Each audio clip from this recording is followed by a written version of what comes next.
Баршаңызға қайырлы күн. Бүгін өз каналымда сіздермен ПП блинчикінің рецептісімен бөлісемін. Видеомды соңына дейін қараңыз. Ең алдымен бізге таза жуылған 2 жұмыртқа қажет. Егер жұмыртқаңыз кішкентай болса, 3 жұмыртқа қосыңыз.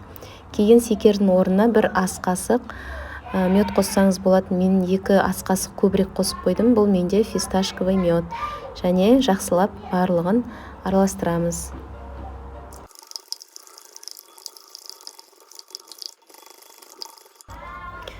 Кейін 250 мл сүт құйып, оны да жақсылап араластырамыз. 250 мл су құйып, жақсылап араластырамыз. Жарты шай қасық соды қосып, тағы да жақсылап араластырамыз. Енді бізге ұн қажет. Бұл жерде менде 7 ас қасық күріш ұны, өлшегенде 170 грамм болып шықты. Егерде жай ұн қоссаңыз, 6 ас қасық ұн қоссаңыз жеткілікті. Енді осыны аз-аздан қосып, дұрыстап араластырамыз.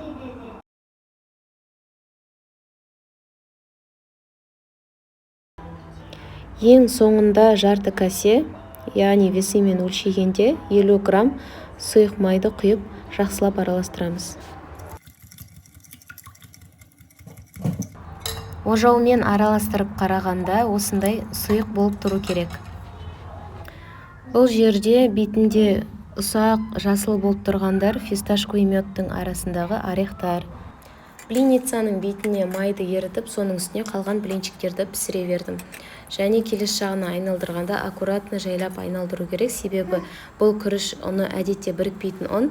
Мен бірігетіндей оған еш нәрсе қоспадым. Менің ұным қарапайым қапшықтағы ұн болатын. Сол үшін пісіріп жатқан кезде шеттері кішкене жыртылып қалуы мүмкін, бірақ ештеңе етпейді. Жайлап айналдырып жіберсеңіздер болады. Қонақтардың алдына пісірмесем де арасына осылай отбасыма ПП тамақтарды пісіріп тұрамын. Күнде болмаса да арасында осылай отбасымызға қантсыз, глютенсіз тағамды пісіріп тұруға болады. Видеомды қарағандарыңызға рахмет. Менің каналыма тіркелуді ұмытпаңыз. Сау болыңыз.